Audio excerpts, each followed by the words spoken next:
नमस्कार दोस्तों, आप सभी में विराजमान परमपिता परमात्मा को मेरा नमस्कार। किसी कुत्ते को मारना है तो यह अफवाह फैला दो कि वो पागल है। ठीक इसी तरह किसी इंसान को बर्बाद करना हो तो यह ऐलान कर दो कि वो देशद्रोही है। तो जी हाँ दोस्तों, कुछ ऐसा ही हुआ था एक ब्रिलियंट भारतीय वैज्ञानिक के साथ 1994 में, जिनका नाम था नाम्बी नारायण। तो दोस्तों जानते हैं कि नासा का ऑफर ठुकरा देने वाले इस सच्चे देशभक्त व्यक्ति के साथ असल में हुआ क्या था। तो एस नम्बी नारायण का जन्म 12 दिसंबर 1941 को नागरकोइल तमिलनाडु में हुआ था। नाम्बी जी अपनी 5 बहनों के अकेले भाई थे। पिता नारियल का बिजनेस करते थे और माँ हाउसवाइफ थी। वह प्राइमरी स्कूल से पढ़ने में ही बहुत तेज थे। उन्होंने 10वीं और 12वीं तक अपनी क्लास में टॉप किया था। इसके बाद इंजीनियरिंग करके एक शुगर फैक्ट्री में काम करने लगे, लेकिन उनका वहाँ मन नहीं लगा और उन्होंने इसरो ज्वाइन कर लिया। इसरो में एक वैज्ञानिक और एरोस्पेस इंजीनियर के तौर पर काम करने लगे। नम्बी जी को 2019 में भारत का तीसरा सबसे सम्मानित पुरस्कार पद्म विभूषण भी मिल चुका है।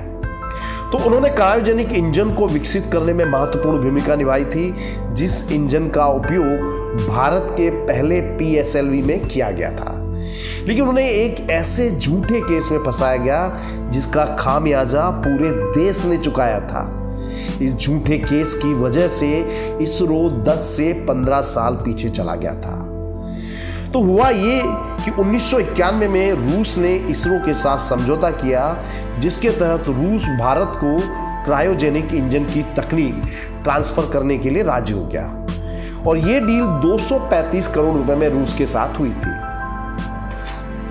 दूसरी ओर अमेरिका भारत से 950 करोड़ और फ्रांस से 650 करोड़ रुपए मांग रहे थे। जब ये डील रूस के साथ 235 करोड़ रुपए में हुई तो अमेरिका और फ्रांस भारत से नाराज हो गए। तब अमेरिका के तत्कालीन राष्ट्रपति जॉर्ज S.W. बुश ने रूस पर दबाव बनाया कि जिसके बाद रूस ने क्रायोजेनिक इंजन की तकनीक देने से मना कर दिया। यहां उस पर कई तरह के बैन भी लगाने की धमकी दी गई। अमेरिका कभी नहीं चाहता था कि भारत को यह तकनीक मिले। तो दोस्तों, ये क्रायोजेनिक इंजन मतलब क्या होता है? तो क्रायोजेनिक इंजन 0 से कम तापमान में भी काम करता है। -238 डिग्री फ़ारेनहीट को क्रायोजेनिक तापमान कहा जाता है। इस तापमान पर क्रायोजेनिक इंजन का ईंधन यानी कि हाइड्रोजन और ऑक्सीजन गैसेस जो है वो तरल लिक्विड बन जाती है। यही तरल ऑक्सीजन गैस क्रायोजेनिक इंजन में इस्तेमाल होती है और इसी तरल को इंजन के अंदर जलाया जाता है। इससे ही क्रायोजेनिक इंजन को 4.4 किलोमीटर प्रति सेकंड की रफ्तार मिल पाती है। लेकिन रूस ने जब यह तकनीक भारत को देने से इनकार किया तो भारत ने खुद क्रायोजेनिक इंजन बनाने को सोचा। कहा जाता दोस्तों, we Indians are at our best when somebody kicks on our back. यानी जब हमको पूरी दुनिया ने नकार दिया, हमको ठुकरा दिया, तब हमने निश्चय किया कि अब हम अपनी ताकत दिखाएंगे। और तब इसरो ने स्वदेशी क्रायोजेनिक इंजन बनाने का फैसला किया और इस प्रोजेक्ट की शुरुआत की और एस नम्बी नारायण को प्रोजेक्ट का डायरेक्टर बनाया गया। नम्बी जी ने पहली बार भारत में तरल ईंधन टेक्नोलॉजी का विकास किया। इसरो के PSLV में इसी तकनीक पर आधारित इंजन का इस्तेमाल किया जाता है। इस समय नम्बी जी 2nd PSLV स्टेज और 4th स्टेज PSLV के भी प्रोजेक्ट डायरेक्टर थे। इसके बाद जो हुआ जिसने भारत की किस्मत को पलट के रख दिया। साल 1994 में नम्बी और उनके साथियों को केरल पुलिस ने कथित जासूसी के आरोप में गिरफ्तार कर लिया। ऐसा इसलिए हुआ था क्योंकि 20 अक्टूबर 1994 को केरल पुलिस ने मालदीव की एक महिला जिसका नाम था मरियम राशिदा, इसको गिरफ्तार किया और इस महिला पर यह आरोप था कि वो वीसा एक्सपायर होने के बावजूद भी भारत में रह रही थी। लेकिन अगले ही महीने केरल पुलिस ने इसरो के 3 वैज्ञानिक को भी गिरफ्तार किया, जिसमें एस नम्बी नारायण, डी शशि कुमार और के चंद्रशेखर शामिल थे। पुलिस उस वक्त ये ने ये कहा था कि इसरो के वैज्ञानिक एस नम्मी नारायण, डी शशि कुमार और चंद्रशेखर ने महिला को प्रोजेक्ट की खुफिया जानकारी दी और डॉक्यूमेंट्स दिए थे और ये सब पाकिस्तान के लिए काम कर रहे थे। इन सभी पर पाकिस्तान के लिए जासूसी करने का आरोप लगाया गया। इनके साथ रूसी स्पेस एजेंसी के एक प्रतिनिधि एस.के. शर्मा को भी गिरफ्तार किया गया। 50 दिन ये पुलिस कस्टडी में रहे, उन्हें बुरी तरह से टॉर्चर किया गया।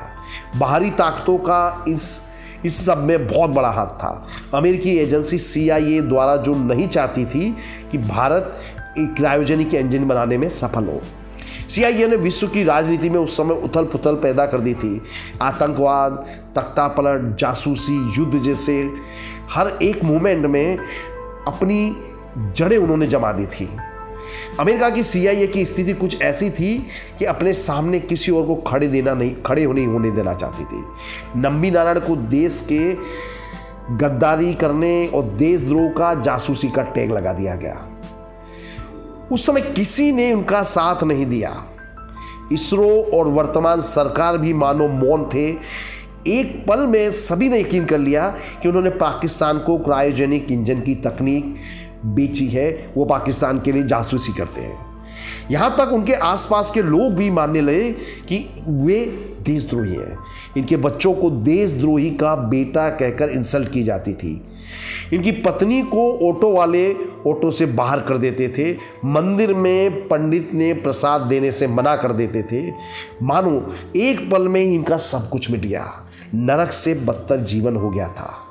एक पल ऐसा भी आया कि उन्होंने आत्महत्या तक करने की ठान ली थी, लेकिन 1996 में केस CBI को सौंप दिया गया, जिसमें CBI ने नम्मी नारायण और शशि कुमार के खिलाफ कोई सबूत उनको नहीं मिले, जिसके बाद सुप्रीम कोर्ट ने उन्हें 1998 में सभी तरह के आरोपों से मुक्त कर दिया।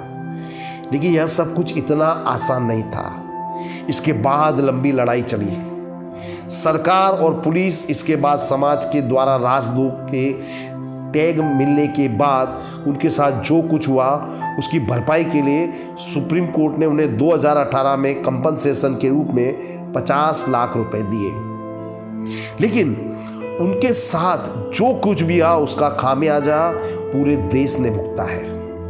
अगर दोस्तों उनको 1994 में उनके साथ एक गलत सलूक नहीं किया जाता, उन्हें जेल में बंद नहीं किया जाता, तो आज हम अमेरिका से भी एरोस्पेस टेक्नोलॉजी के मामले में बहुत ही आगे होते हैं। तो दोस्तों ये सोचने वाली बात है कि उनके ऊपर इतना इल्जाम लगाया गया, उनका जीवन पूरी तरह से बर्बाद किया गया, फिर भी वो भारत के प्रति वफादार हैं। तो ऐसी देशभक्ति को हम सलाम करते हैं। उनके ऊपर एक फिल्म बन रही है रॉकेटरी, आप सभी को देखनी चाहिए। आप सभी को देखनी चाहिए फिल्म। जय हिंद, जय भारत।